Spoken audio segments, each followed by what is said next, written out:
Hi guys, and welcome to the first episode of GDR, where today I'm reviewing Robocop on the PlayStation 2. Robocop on the PlayStation 2 was developed by Titus, the same company who made a little game called Superman 64, known as the worst N64 game of all time, or known by others as the worst game of all time in general. But Robocop luckily does not fall under the same bracket. As far as movie licensed tie-in games go, Robocop's not the worst thing I've ever played, but it's certainly not the best. So let's get straight down to the mechanics of the game. Robocop controls like I would expect a Robocop to control. He's quite slow and clunky in his movements. He moves left to right very slowly. Everything, walking, is just very slow. But I'm not sure whether this was a good move by the game developers or whether it was a mistake and just very bad game design. But in their favour, I give them a plus point for this because that's how I'd imagine Robocop would control. There are other elements to his control where he has a zoom feature that is using his visor. It's really cool though. It's kind of like a sniper rifle, but it can be used with every weapon. The last mechanic Robocop has is a thermal vision. Some levels there are hidden passages like garage doors or something that need to be opened, but you can't find these until you find enemies behind them. But this thermal vision comes in handy in other missions where there are hostages and you cannot progress until the hostages are saved. But when it comes down to it, Robocop's gameplay is just essentially one thing. There are hostages and there are bad guys.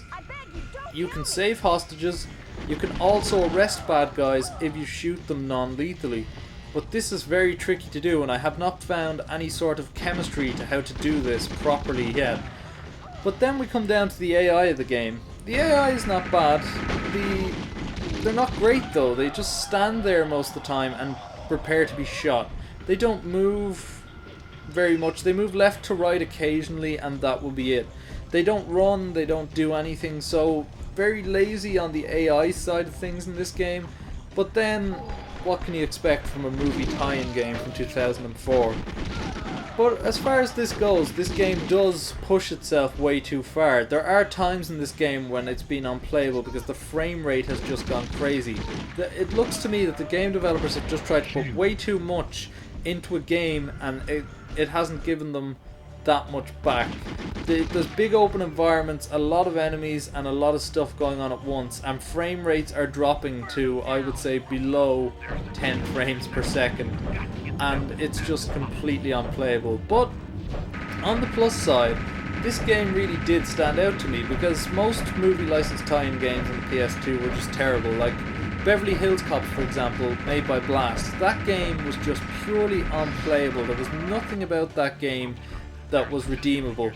Everything about the game was just untouchable. Like, there's no redeeming qualities. But with a game like this, there are some redeeming qualities. As I said, Robocop controls really well. If the frame rate drops weren't there and the AI was improved a bit, I would actually call this a very decent Robocop game. And for a movie licensed game like this to be very decent is quite unusual. Well, anyway guys, thanks for tuning in to this review. We'll have more up soon. See you again on GDR.